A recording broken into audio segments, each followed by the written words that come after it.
Greetings, dear viewer, and welcome to Purposes Crossed, where I hope that people who are called by Jesus for different purposes cross paths and exchange ideas. In this video, we continue with our series of devotions on the Psalms, and today we are dealing with Psalm 27. Psalm 27 is a well-known psalm, and the confidence that David expresses in it has inspired many musicians to set it or parts of it to music. The opening line of the psalm has been taken by many institutions as their motto. After declaring that Yahweh is his light and salvation, David asks the most relevant question: of whom shall I be afraid? Now, this is a simple question, yet hidden in it are riches that will help us as we attempt to live our lives with God. When David asks, of whom shall I be afraid? He means to imply that there are forces that would attempt to instill fear in him.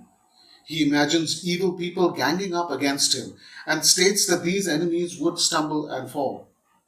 Their plans would fail precisely because Yahweh is David's light and salvation. David imagines a situation in which his enemies declare war against him.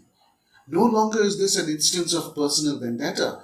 Rather, this impacts on him in his role as king over Israel. But here also David expresses confidence in Yahweh. We should also devote some time reflecting on what it means to call God our light and salvation. Calling him our light implies that we are walking in darkness or on a dimly lit path. That is how life is for most of us. We rarely know what lies in store for us way into the future. But God lights the way a little by little, revealing only what we need and very rarely what we want. Calling him our salvation implies that there is danger, for only then would we need to be rescued. This calls into question some common views according to which the life of faith is expected to be a bed of roses. To the contrary, it is so dangerous that according to David, only help from God will suffice. The life of faith is not expected to be easy. After all, if it were easy, there would be no need to demonstrate faith. If it were easy, there would be no place for trust. David expresses his deep desire by saying, one thing I ask of the Lord, this I seek, to live in the house of the Lord all the days of my life, to behold the beauty of the Lord, and to inquire in his temple. Most of us Christians probably have no idea of what to make of such language. What could David mean when he says such things?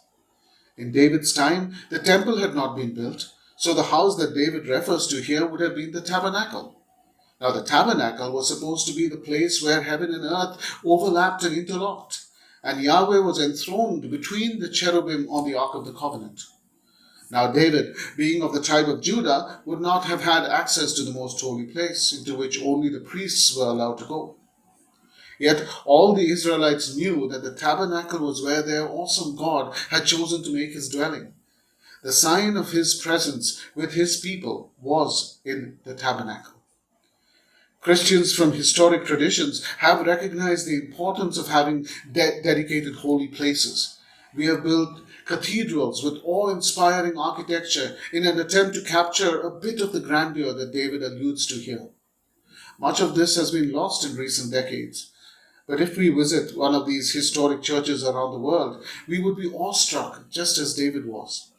While we do not need grand buildings to worship God, there is something that a well-designed cathedral communicates that a hall cannot.